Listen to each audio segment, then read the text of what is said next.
Okay, so the second topic, I hope you went through the first topic. So I'll go right ahead to second topic, which is on skills and techniques in counseling. The skills we are supposed to apply when you're doing counseling to anyone or to any group. But before we go to skills, I want us to go through areas of counseling or the various areas that we may find ourselves being involved in.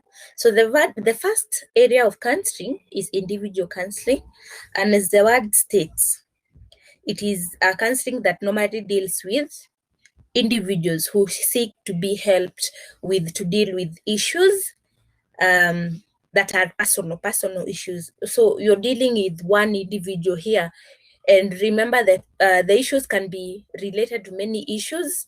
It can be relation problems, domestic or work-related problems, depending on where the source of the issue or the stressor is coming from. So it depends on where is the issue or where is the source of the issue. That's when you'll be able to know how to deal with the issue, but you're dealing with individual issues here.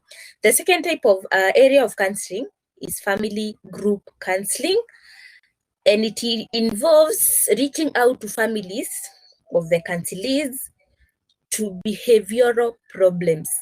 With behavioral problems. So you're dealing with the family of a person that you're dealing with. For example, you're dealing with an individual here. You are doing an individual counseling, and you noted that the source of the issue is coming from the family. So you'll have to go to the family and do a family group counseling. The family that comes, or the family where this counseling comes from. So they provide social services and assistance to improve the social and psychological functioning of families, and to maximize their well-being. To maximize their well-being. So you're dealing with issues or behavioral issues that are maybe the source of the issues is the family. So you'll have to deal with the family for you to be able to help this person here. Then the next or the third type of area of counseling, is family counseling, which normally deals with families that are in problems. So it is concerned with the family system and the changes that can be made in that system. The client is the family, and the goal is to create a new way of living that is through expressing emotions, healthy family relations, and responding to the systems. So the difference between the group counseling and family counseling is that for the group counseling of the family, for the family group counseling, you're dealing with a family that is associated to a counselee you are dealing with previously. When you come to family counseling, you're dealing with the family as the client, or you are not referred to that family by anyone. So the family is coming here as a new client. You are not referred to, as compared to the family group counseling, where you have to meet the counseling first and then you meet the family next. But as for this one, you're dealing with a family that have issues that they need to deal with. It can be either how they are socializing as a family, how they're handling their psychological issues or their psychological matters, how they normally deal with. For example, let's take an example of a family that have a lot of domestic violence, which is involving the children, which is involving the parents. So you'll deal with that as a family counseling. For the family group counseling, you can maybe have an adolescent kid who is having a lot of issues when it comes to drugs, and it comes to a lot of issues, so depression and the likes. So you'll have to go to the family after you've realized the source of the problem is the family. Then you'll go to the family of the country you're dealing with. So that's the difference between the two types of or the areas of counseling. Then the fourth is child, family, and school counselors. So this mix with This counseling provides social services and assistance to improve the social and psychological functioning of children and their families, and to minimize the well-being, or to maximize, the well-being of the families and the academic functioning of children.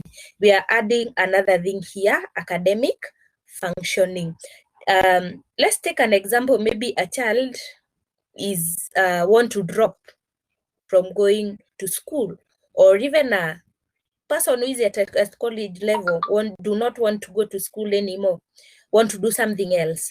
So if you're given that person, or that even that person comes to you, you'll have to deal with academic issues right there. You'll also deal with the family issues, as well as you'll deal with that individual. That's why we are saying it's a child, family, and school counselors. So in school, counselors often serves as the link between student, families, and the school. You're connecting, or you're linking students' issues, the family issues, as well as the school issues. So working with parents, guardians, and teachers and other school officials to ensure students reach their academic and personal potential. So you'll still, when you're still dealing with the children, or with the child, sorry, you'll find some issues coming from the school, some issues coming from the family. So you'll have to work as a link here between the school, between the family, as well as the child that you're dealing with. So they also address problems such as behavior, truancy, and teenage pregnancy, and advise teachers on how to cope with difficult students. So there are many issues that you will deal with when you're a school counselor. You'll deal with pregnancy, you'll deal with even rape cases. For example, a person will not disclose their issues to their parents or their friends, but they will disclose their issues to you. So you'll also find many other things. You'll also find issues coming through course issues. Maybe a child do not want to do a certain course, so they will come to you for guidance and things like that. So still, this counselor will deal with a lot of issues, or a lot of topics that they need to deal with. So the fifth area of counseling is counseling the delinquent, or rehabilitation counseling. And delinquency is a symptoms of emotional immaturity, leading to socially unacceptable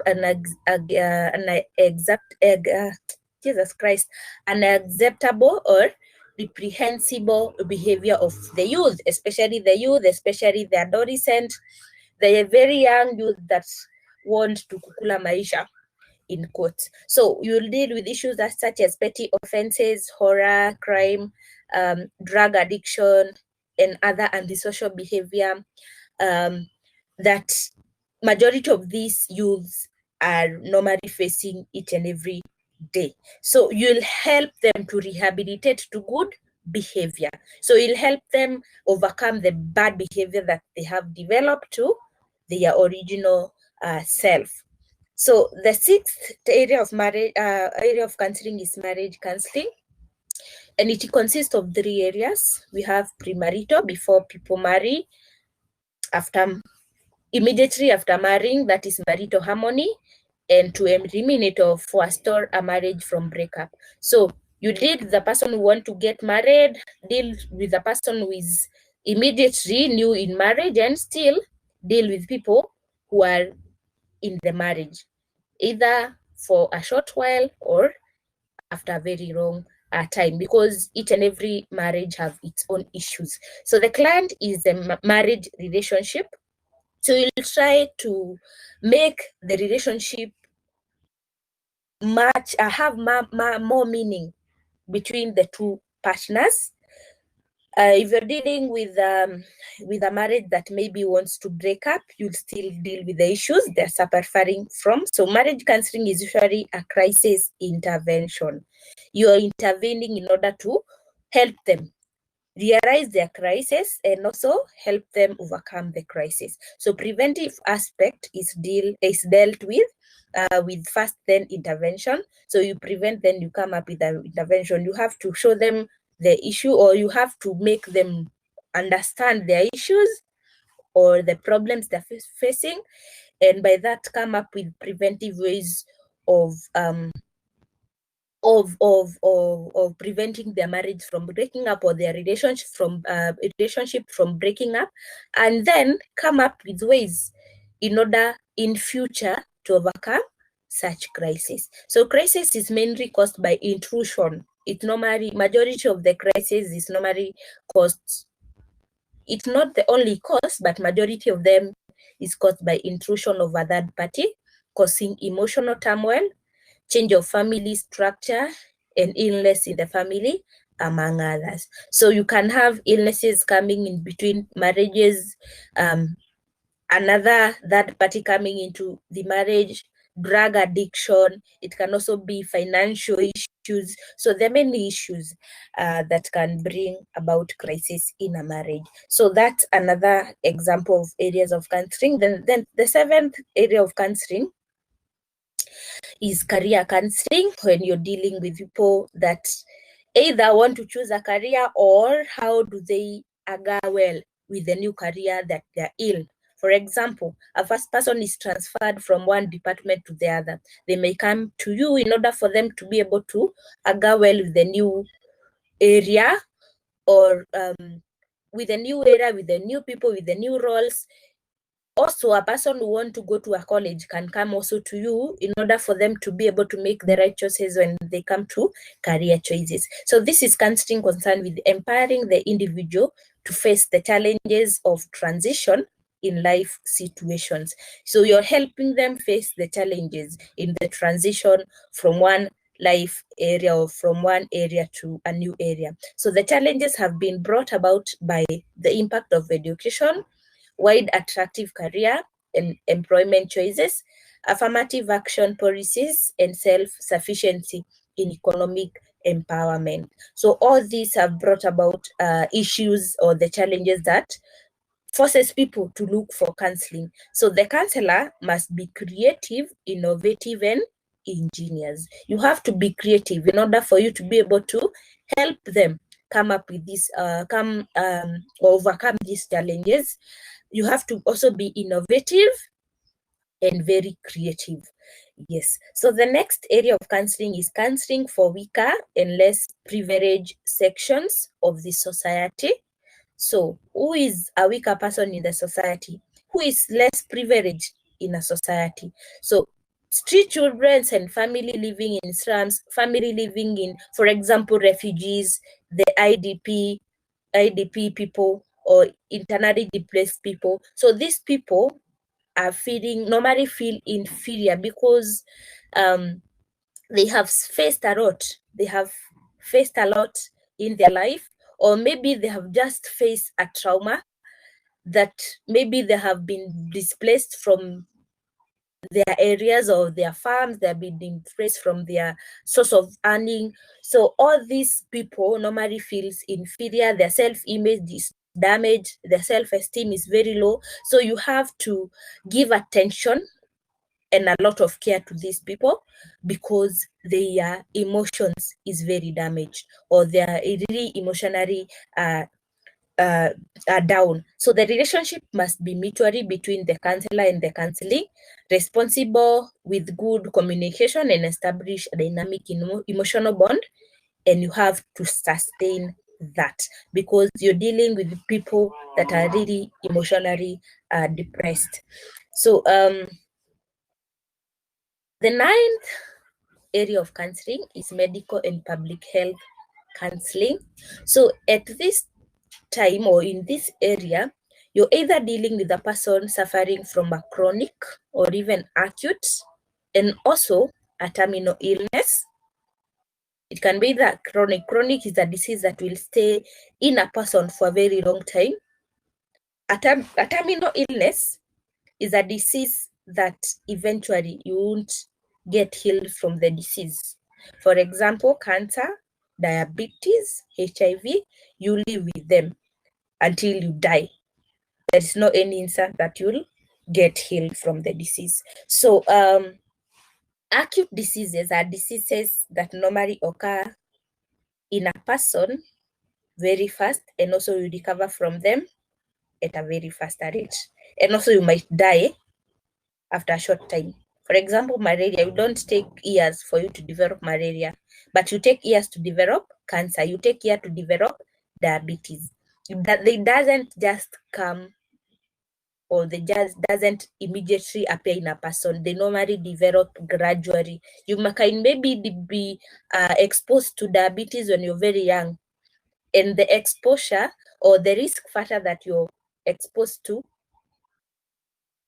you stay exposed to that risk factor in years before you develop the disease. But for acute one, you're exposed in days, and you develop the disease in days, and maybe you recovered from the disease in days, or you might die from the disease in days. So you can't find a person suffering from malaria in 2 months.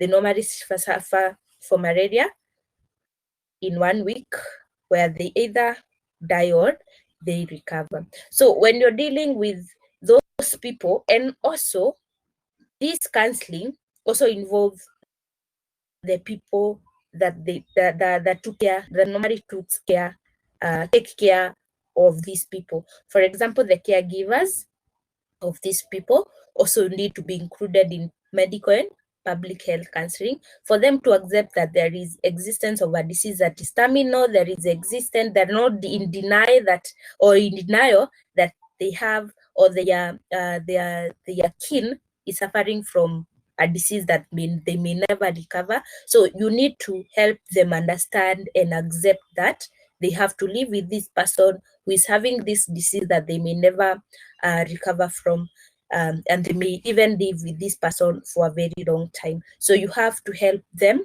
understand that and accept that. So they also advise family caregivers, counsel patients, and help plan for the patient's needs after discharge from hospitals. So they may arrange for at-home services and home care. Medical public health counselors may work for hospitals, nursing, and personal care facilities, and individuals and family agencies. So all these counselors, all these areas that are under medical and public health counseling deals with that.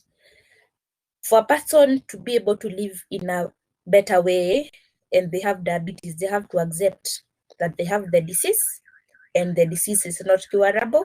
So once they accept that, that's when they can be able to live a healthy life.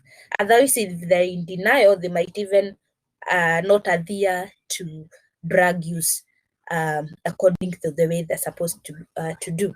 So the 10th area of counseling is counseling at the workplace.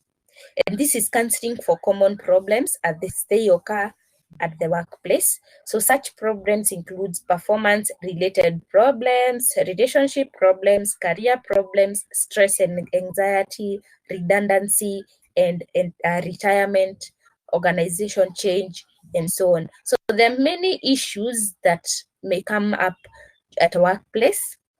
You can have issues with your colleagues, with your superior, or with your what they call your supervisors. You can have issues. You have maybe issues from the work. From the work is really making you feel stressed up. You have a lot to do. You have issues from home. Then you come to work. There are also other issues. You're in a lot of stress or under stressed. Maybe you're facing redundancy, you're facing maybe to be sacked or to retire. So the counselor now comes in order for you or for him to help people overcome all these issues that they may face each and every day. So stress can also be due to overworking. Maybe you're overworked at your workplace. So when you're overworked, you'll be anxious, you'll be under a lot of stress. So due to all that, the counselor now comes in to help you with such issues. So those are, there is also another one here I was about to forget, is counseling for addictions. So if you're addicted and you need to overcome the addictions, still this is an area of counseling. So this counseling deals with individuals with substance abuse, which includes alcohol, other drugs like cocaine, heroin, bang.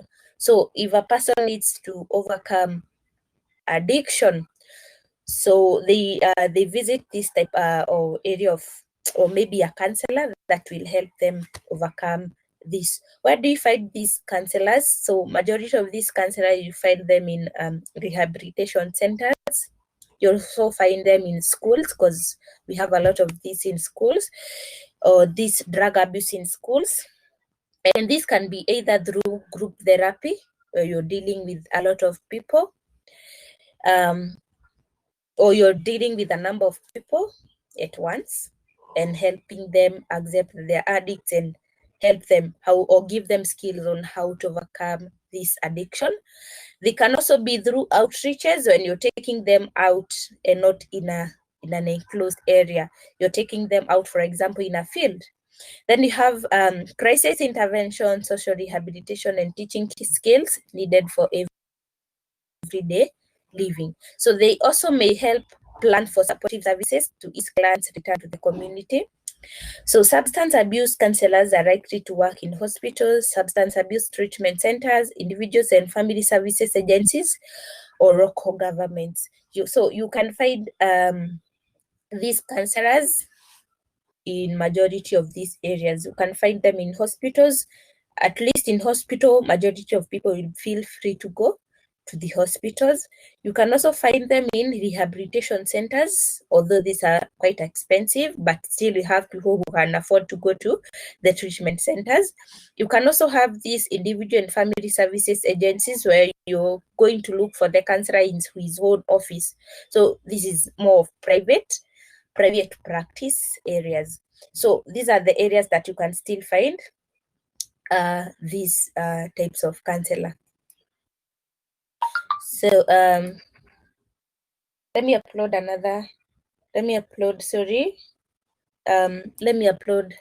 another presentation, because I think that is done. Sorry, I think I uploaded half of it.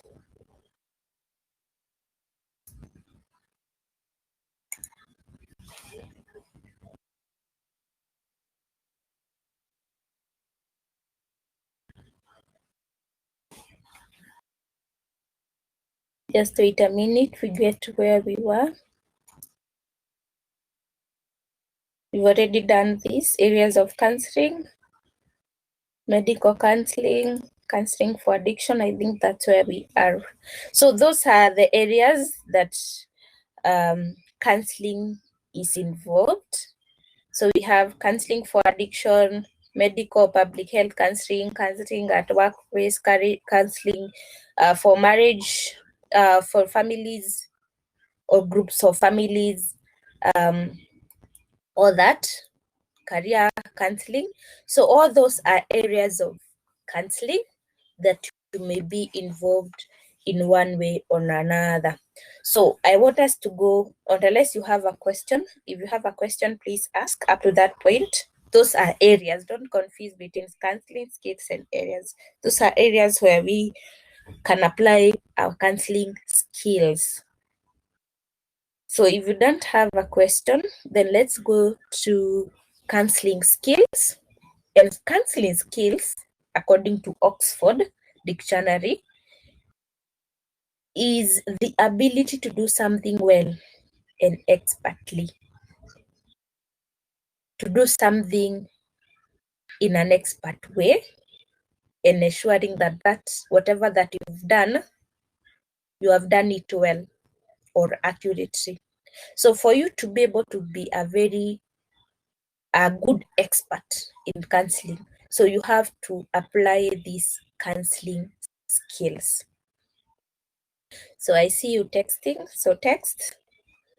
So this ability to do something in a more better way, an accurate way. For example, you might visit two types of doctors, and you feel that maybe one doctor is not that well, or you've done that. You've visited a doctor, and then you visited still with the same condition, another different doctor. But the way the first doctor treated you, it's quite different from the way the second one treats you. So it depends with how the doctor applies his own skills on how to treat you, that you will be able to evaluate. That you will be able to evaluate. You'll be able to evaluate. You'll be able to evaluate whether they are experts in whatever they do, depending on the skills they apply in you. So I see Wanjiru Catherine have joined us. Thank you. Welcome, Wanjiru. So I think this is the first virtual class that you have had with you. So I hope you'll be joining our class on Mondays from 2. It's supposed to be from 2 p.m. So you were saying, Joria, that kindly clarify the difference between rehabilitation counseling and counseling for addiction. Okay, for rehabilitation counseling, we still deal with addicts, but we also still deal with other antisocial behaviors. But for counseling for addiction, you're just dealing with addiction peke yake. But when you come to rehabilitation, you deal with antisocial behavior. Antisocial behavior can also, or drug addiction can also be an antisocial behavior. That's why I included drug addiction there. What of sexual misconduct? What of when a child is really naughty or really rude to parents or to their parents? They're not respecting the parent. So all this antisocial behavior, when they come to school, they don't respect their teachers or they don't respect anyone. They're just rude in their nature. So you can't take that person to counseling for addiction, but you can take that person to be rehabilitated in order for them to have socially accepted behavior in the society.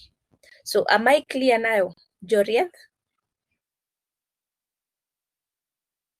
So in rehabilitation counseling, you are rehabilitating this person to have good, socially acceptable behavior, to overcome the behavior that is not socially acceptable, antisocial behavior. But for addiction, you're just dealing with the addiction. But you'll still find you applying some of this rehabilitation counseling in addiction, because addiction definitely will alter the way a person behaves. So you'll still find in one way or another these types of counseling intermarrying or interrelating in some kind of way. So I was in counseling skills and I said, this is the ability to do something well and in an expert way. And I gave you an example of 2 doctors. You can visit 2 different doctors, but the way the first treats you is different from the second one. So depending on how they apply the skills that they were taught in class, so it depends on also how they will deliver their services to any client. So we need to apply these skills in our counseling sessions when you're dealing with our clients. The first skill is attending skills. And this involves being physically and emotionally present. Figure out when you have an issue, you have an issue, a marriage crisis, or even a personal crisis, or even a career crisis, and you go to a counselor and maybe the counselor will not even give you any attention. You'll not feel free to say what you come for to that person. So you need to apply these skills. You need to be physically and emotionally present when you're dealing with a client, and it is having uncluttered and focused thoughts towards the clients. So it involves paying careful attention to clients' words and action. You have to really be fully there with your client. So attending is accomplished by the counselor's position, explained by Sola. And Sola includes sitting position. How did this client sit? Is the client sitting, leaning forward, leaning backward, just bored? Then open posture. How is the posture of this person? Lean forward appropriately, that is L.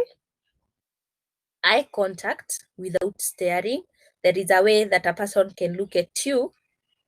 If you stare to a person, definitely you're scaring this person. So you need to look them in a way that you're not staring at them.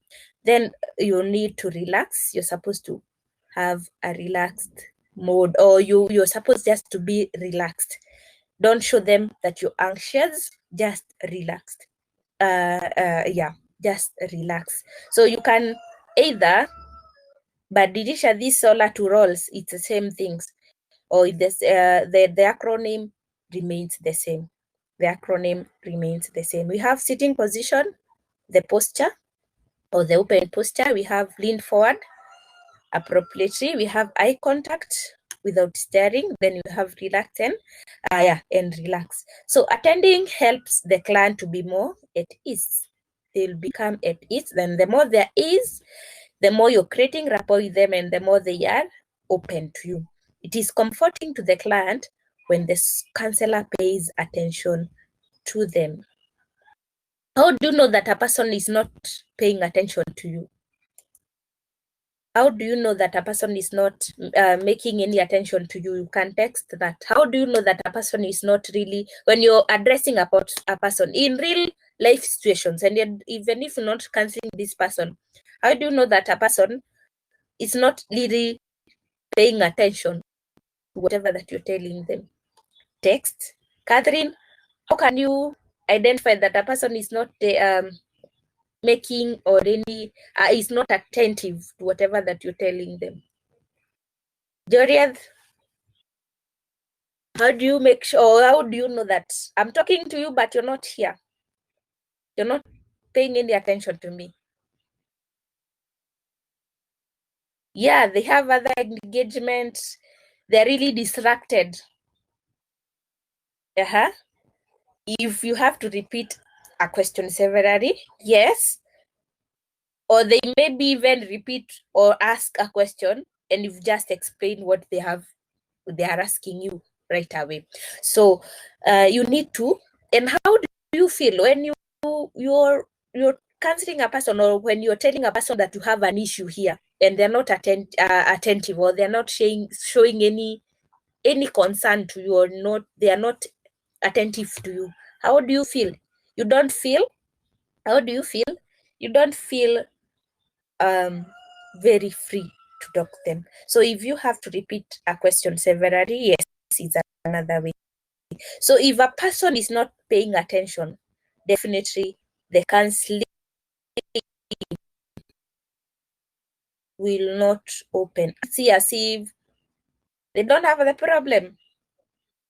It's like they're exaggerating their own problem. You're supposed to show them that you're really attentive. Another skill is structuring skill, and this comes before any counseling session. You have to structure in a way that you're making clear to the counselee what may take place in the counseling session. And the counselor and counselee agree regarding to the fees, the length and the number of sessions, the confidentiality, and limit to it. Yes, you still have to tell them. If, for example, if you're planning to kill a person, definitely the confidentiality will stop there. You'll break the confidentiality because you'll have to tell the relevant authority. Then the place, the time, and the venue, among others.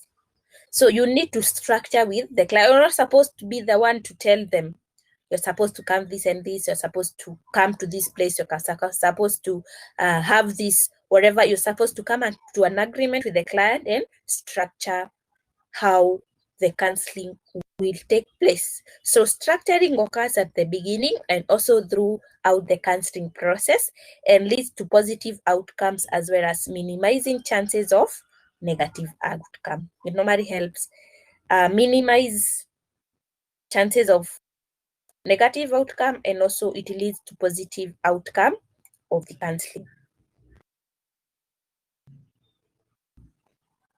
So another skill is unconditional positive regard, and conditional positive regard. We also call it UPR. And this is accepting and caring of the counselee, irrespective of how offensive their behavior might be.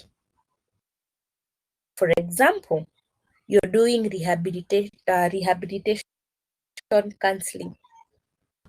Definitely you're dealing with people that do not know or are not aware that they have antisocial behavior, meaning that they might even show you some of this behavior or even portray to you how they are. Are you supposed to judge them at that time and show them that you're judging them? No, you're supposed to accept them and show them that you're caring in order for them to be able to accept you too. It is an accepting attitude that involves respecting the counselee as separate human beings with dignity, yes, worth, and rights to their own thoughts and feelings. It is also suspending judgment on the counselee's goodness or badness and accepting the counselee without laying down any conditions. Take an example. Maybe you're dealing with a person who is beating his wife each and every day. You're not supposed to show, even if it's so bad according to you.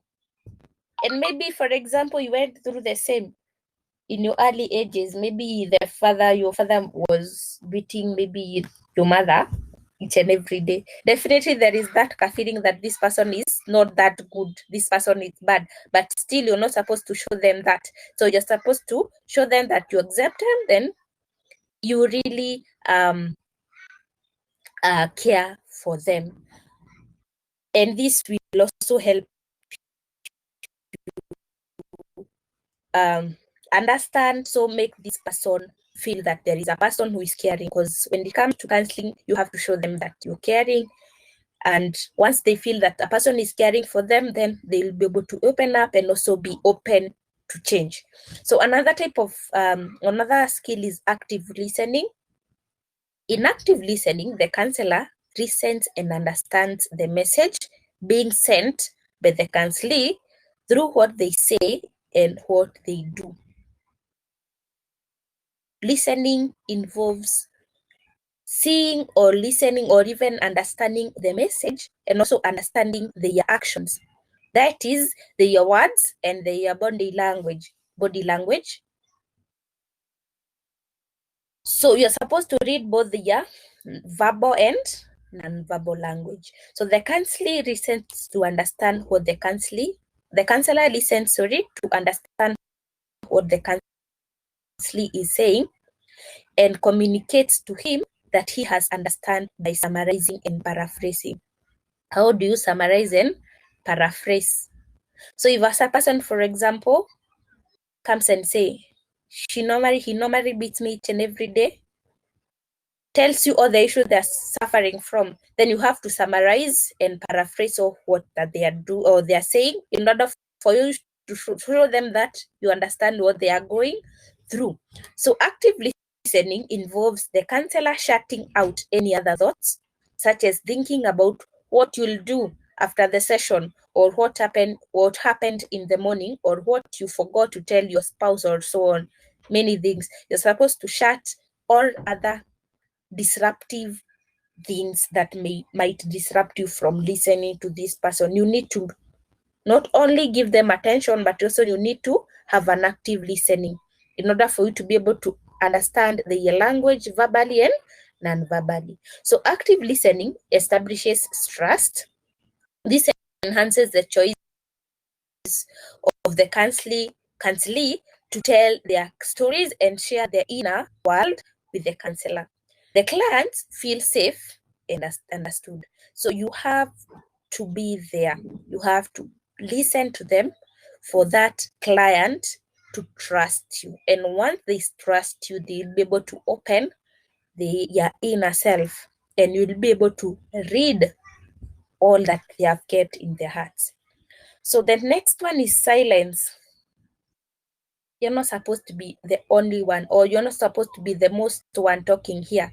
you need to listen more and talk less, because you need to make sure that this person open up. And once a person speaks out all that they have kept in themselves, in their minds and their hearts, that's the process of healing. So you need to really have some, you have to give the person some space in order for them to speak out or what they're going through. So the silent skill goes hand in hand with that of active listening. So the client should be given time to talk, and the counselor should be silent to allow this. So use pauses and silences enhance the capacity of the counselor to be a rewarding listener. So you need to, for you to be a good listener, you have to keep some silence or give the person a space for them to talk to you. So this makes the counselee or the client to feel more understood and appreciated. The counselor pauses each time the counselee or the client stops speaking before responding to see if he wishes to continue. So you're not supposed to be the one. It's not because that you're not like a doctor, because the doctor will just ask you some few sentences, you give them some few sentences, and they start to ask you a lot of things and give you a lot of conditions and a lot of things to do. But when you're a counselor, the vice versa need to happen. The client need to talk more, and you need to talk less for them to be able to talk to you. Then the sixth skill is minimal prompts. These are small verbal and non-verbal rewards, which are brief expression of interest by the counselor, designed to encourage the counselee or the client to continue talking. Non-verbal prompts include bodily movements, gestures, nods, eye movements, smiles, and so on. You can nod to a person. So when you nod to a person, what does that mean? You're listening and you're understanding what they are going through. Eye movement also, you can still apply that. You can still apply your hands. How do you apply your hands to make sure that that person goes on? So while verbal prompts may be encouraging sounds such as sure, yes, I see, etc. So these are the prompts. What is a prompt? It normally encourages a person to go on or to continue expressing what they're trying to express. So minimal prompts are tactics for helping counselee or clients talk more freely and concentrate about any issue as they assure the counselee that the counselor is with them and understand them. So you're encouraging still that person to continue to talk, and you're still apply something here. You're still helping them understand that you really understand and you really inside what the area or what issues they're suffering from. You're like really getting in whatever that they already suffering from. Number 7 skill that you really need to apply is empathy. What is understanding the thoughts, the feelings, the behavior, and personal meanings from the counselee internal frame of reference. You understand their thoughts, their feelings, their behavior, and personal meanings from their point of view. Empathy is different from sympathy, because when it comes to sympathy,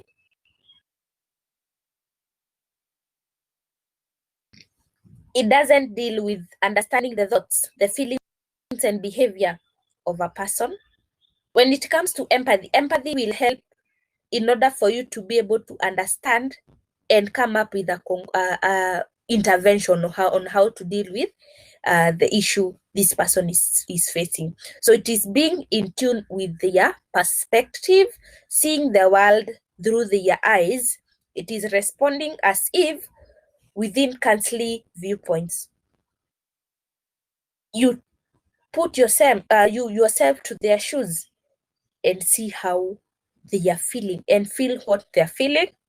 And that will also help you come up with the best intervention to help them overcome the issues they are going through. So the counselor communicates to the counselee his sensing of her world through reflections, that is mirroring the counselee attitudes and feelings. So once you're in that person's shoes, you'll be able to reflect, you will help the person reflect what could be maybe the source of what I'm suffering from? What could be maybe the source of what I'm going through? What could maybe the cause of this domestic violence we're having in our family? What could be maybe the cause of this anxiety I'm feeling in my workplace? So, empathy shows and confirms to the counselee that he has understood and creates a safe emotional climate for him to tell his stories. So, want to empathize with his client, he'll be able to open more in order for him to create or to tell you or to really express what they are feeling to you. Then number 8 is questioning. And this is the ability of the counselor to use probes to help counselee name, take notice of, explore, clarify, or further define any issues. For example, you can tell a person, how did you feel? And how do that makes you feel? So that a question that is helping the client to talk more or to define an issue or even to clarify an issue or even for you to be able to explore more on what they are feeling in them. So probes may be in the form of statements, can be direct questions, can be words or phrase. For example, you can tell them, then what happened? Then so these phrases that are in effect questions or requests. So the questions always use open-ended always use open-ended questions. You can't use a question that requires the client to say yes or no, because you need more clarity. You need maybe to explore more on their feelings, on their emotions, on the cause of what they're suffering from. So you need to use an open-ended question. You can't, for example, ask a person, did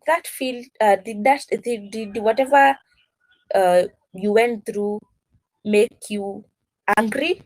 Definitely they will tell you yes, or they will just answer you no. You have to use an open-ended question.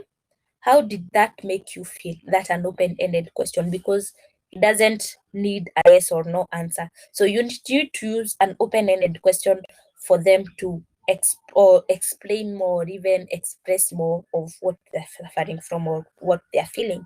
So why question should not be used, as these are judgmental and put the counseling on the defensive point of view. For example, they can tell you,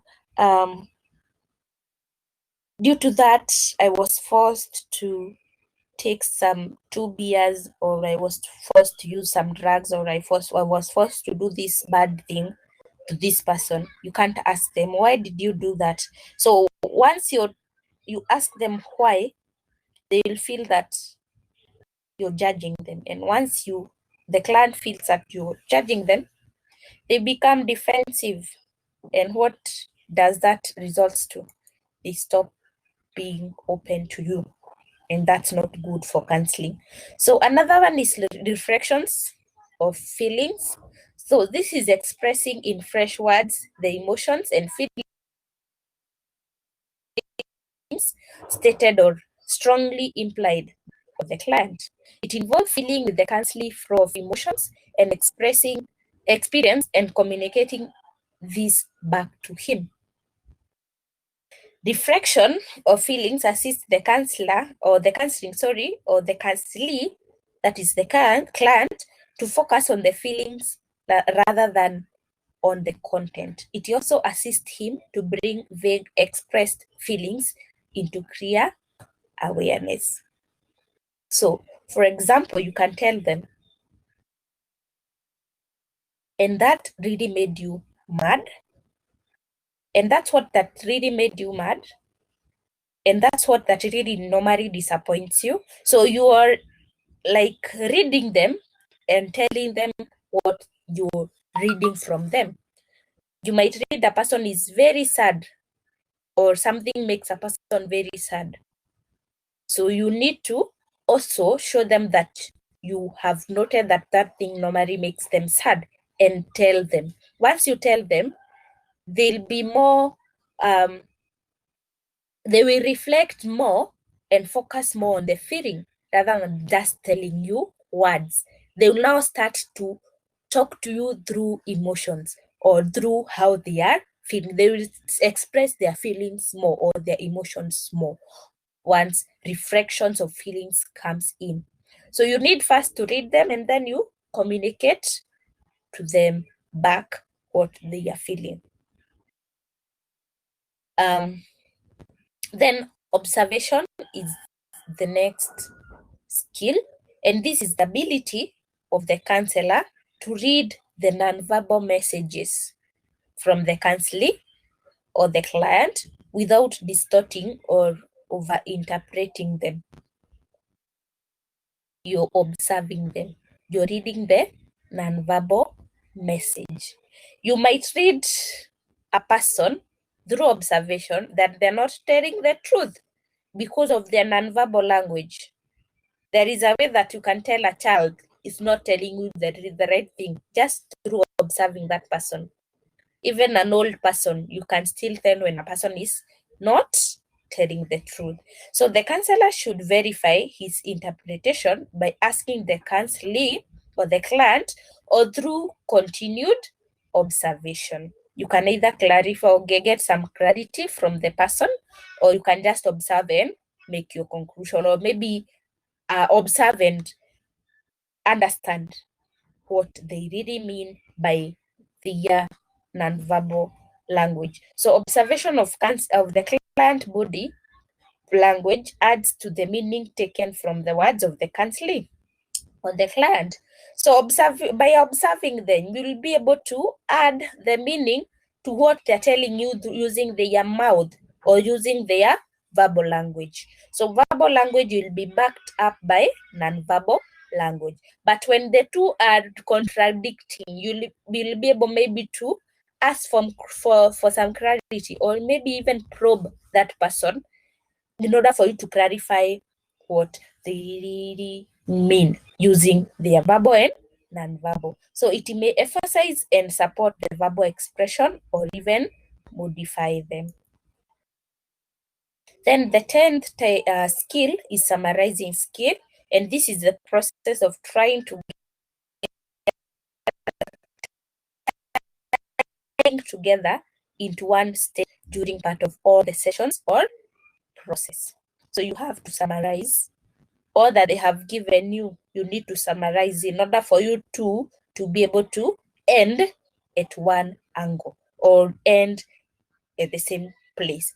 So it draws together the main threads of what had been discussed and clarifies what has been.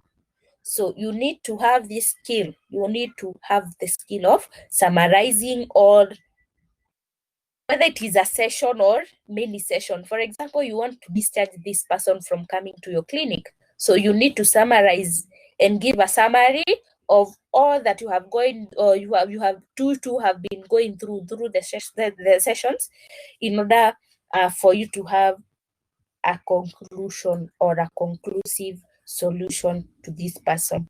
Then we have paraphrasing as another skill. And this is restating the client's basic message into similar but usually fewer words. What is paraphrasing? You normally paraphrase, you have the paraphrased sentence or paraphrased message. You don't distort the original meaning.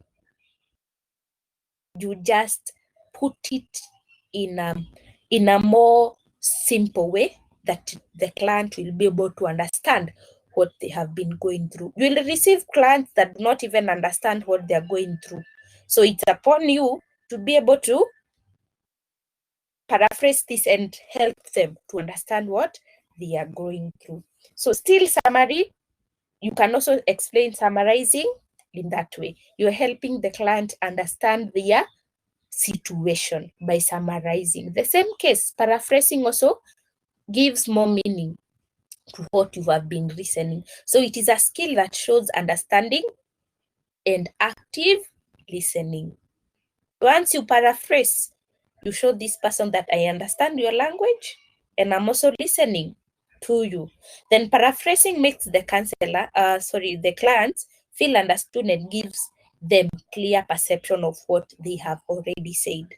So this gives them sense of direction and encourages them to go on. It's like you're giving them a way or a direction on what to continue to tell you. So paraphrasing is also a tool that the counselee uses to test whether you're understanding or even you're saying what they have said.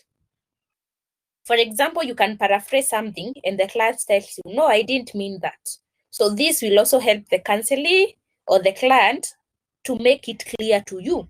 The same case, the client can be made to understand what they have just expressed to you.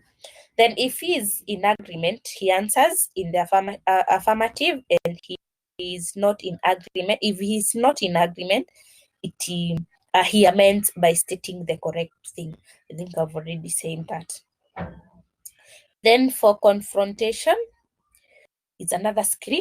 It is an invitation to the counselee or the client to examine thoughts or behavior that seems to be self-defeating, harmful to others, or both, and to change that behavior.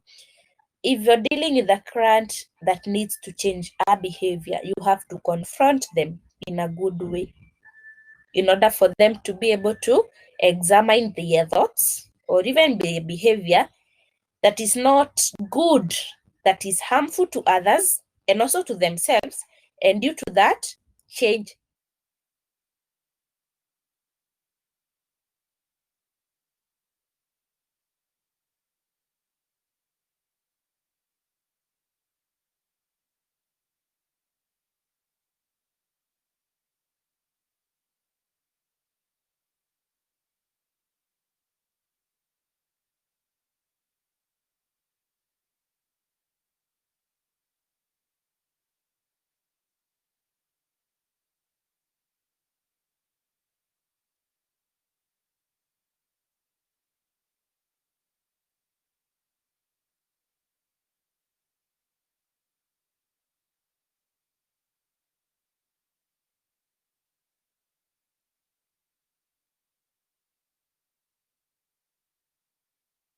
You are currently the only person in this conference.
Sorry for that. I had to deal with an issue with the exams that are still ongoing.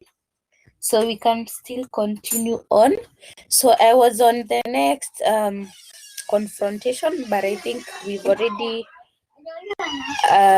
done that.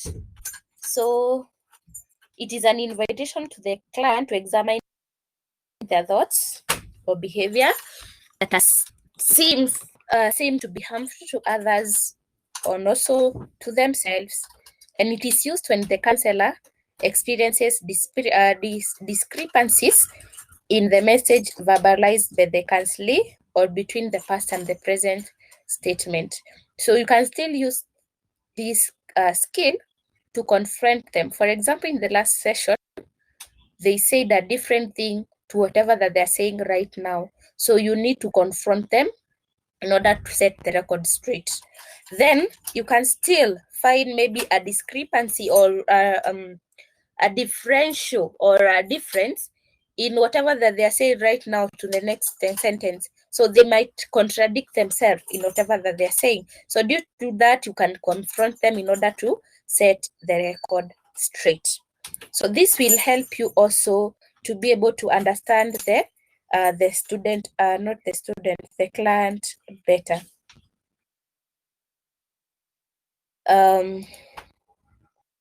Sorry.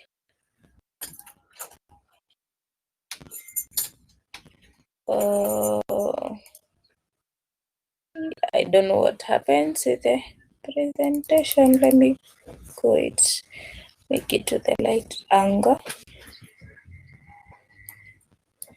So that was confrontation. Then the next skill.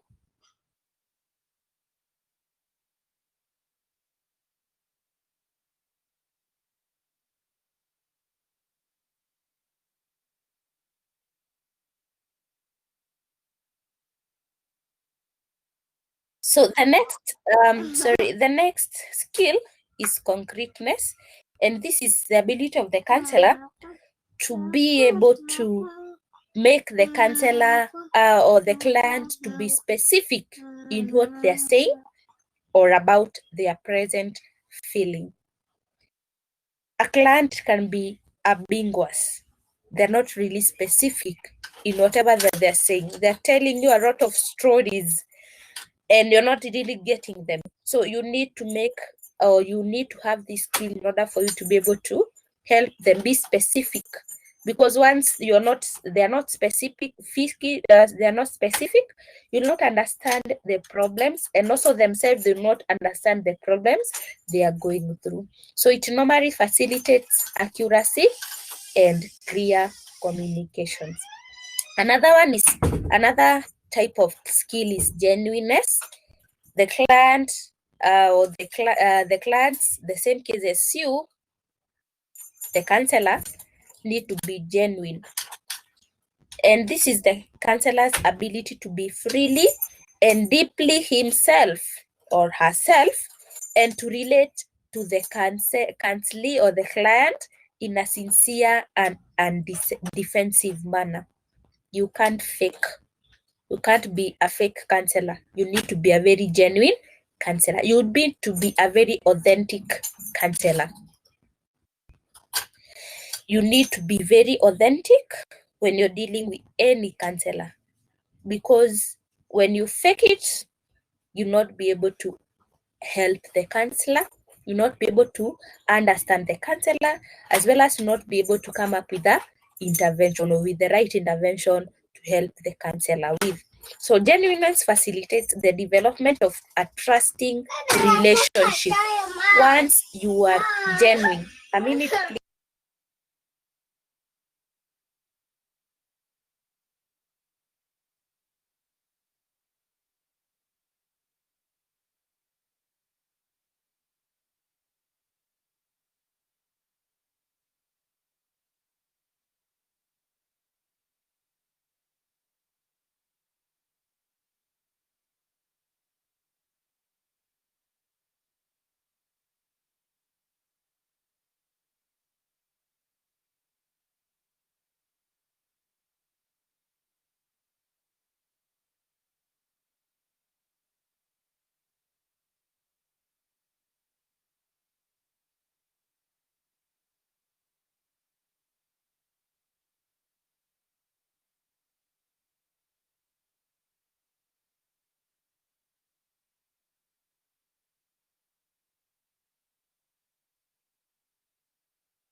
Sorry for that. I was saying you need to be an authentic or a genuine counselor in order for you to create a trusting relationship with your client.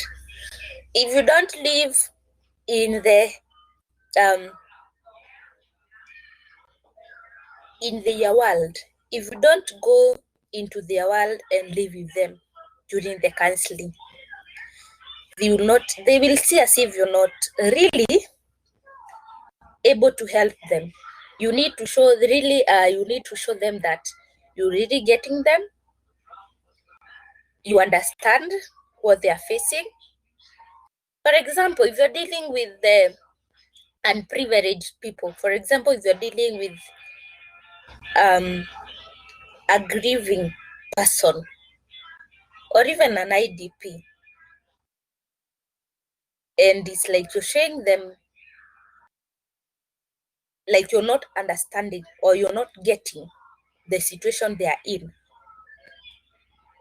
you're not showing that you really understand what they are going through, they will really not trust you. They will not trust you with the information they're giving you. If you're dealing with a person who have already been raped and you're not showing them that you're really authentic or you're genuine, they will not really trust you with their information.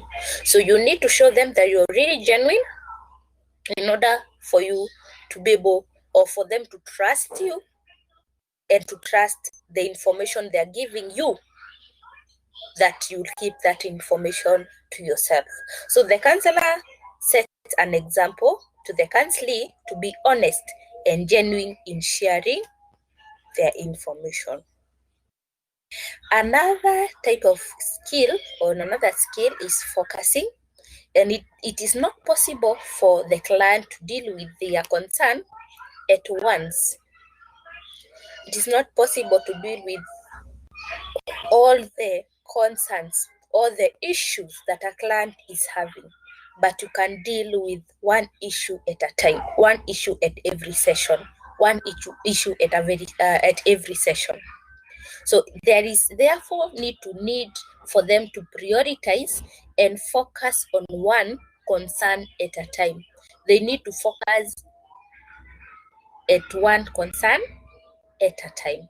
And who is helping them to focus? You're the one as a counselor, you're the one who is supposed to direct them to focus to one issue at a time. So focusing is where the counselor directs and guides the conversational flow into the areas he wants. You need to make that the client is focused to one issue at a time. So it serves to pinpoint and talk on something or an aspect that the counselor thinks would be useful or productive to explore. So the counselor may do this by asking the counselee to choose an aspect on which to focus. You're not the one supposed to really choose for the counselee or the client. So the counselor may also help the client to focus by picking out a word or a phrase from the client's talk and repeating it with a question mark. So focusing can be either the client chooses or you chooses for them through an indirect way. So focusing reduces confusion and vagueness. You're not confused because once you deal with many issues at a session, you'll not be able to come up with, or you not help the client to overcome all the issues they're suffering from. You need to deal with one issue at a time, and it is upon you to make sure that that is happening.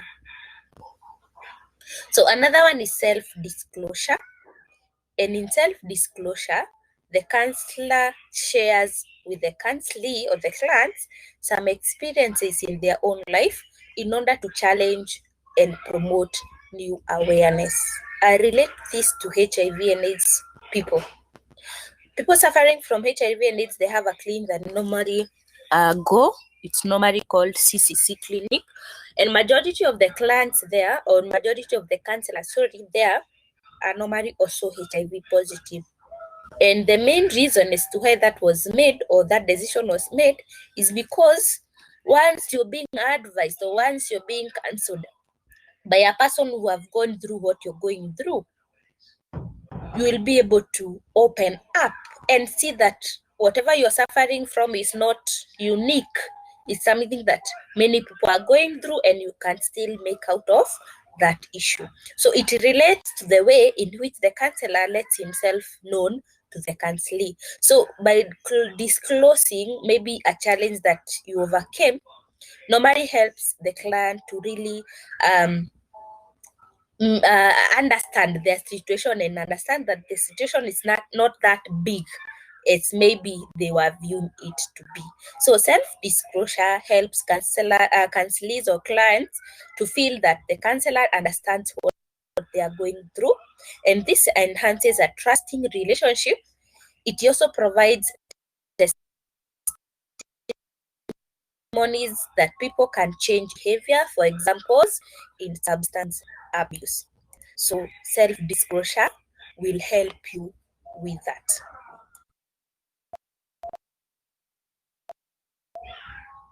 So those skills that you might apply in one way or another, not might apply, you have to apply them in order for them or in order for the counseling in order for the clients to be able to open up to you, to create a rapport with the clients. And once you create a rapport, the clients trust you, and then the clients understand that you understand, that you really, or see that you're really understanding them, you're getting their view or the point of view and how they're seeing things. Then that's when you'll be able to they will be able to open up to you, and once they open up to you, you will be able to help them using various interventions to overcome the issues they are going through. So I think that will be at the end of today's lecture. Now I open for any question. You can open your mic now because you're just the two of you. You can just open the mic and ask the question verbally, or you can just text, whichever is okay with you.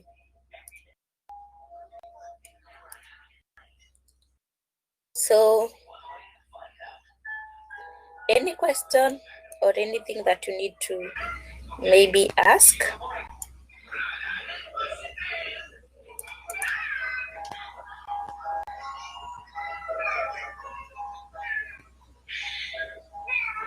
Anything that maybe you want to ask?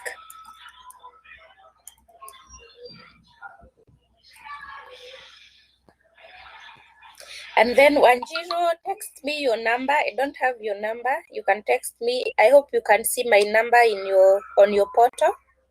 Text me your number because I need the number for us, maybe for me to be communicating to you if anything happens, or any communication that I need to pass through to you.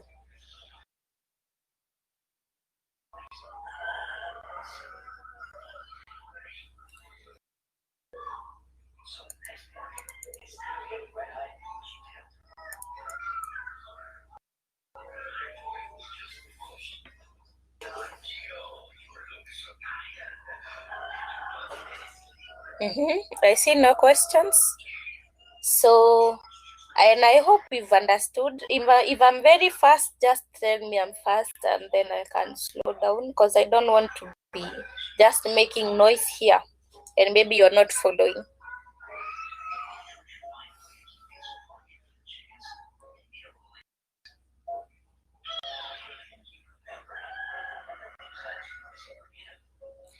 Good. So I think we can maybe call it a day, and let's be meeting 10 and Joriel. Joriel was very early today, so next time nitajaribu by saa 8 niko class. So I think that will be all. So remember, Wajiro, to text me your number. You can still text using the chat box. For Joriel also to take your number, and also Jared, you can exchange your number to Wajiro, if in case you need to communicate to her. Yeah. So I see your number. Jared, you can take her number, and then you can maybe communicate to her if any case you need to tell her anything.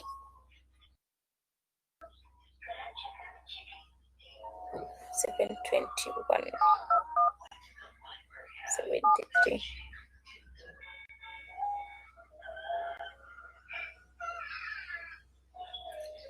Yeah, so thank you very much, ladies. Yeah, all the best, and please keep safe. We need you healthy in September. I hope we'll meet physically. Yeah, God willing. Okay. So bye-bye.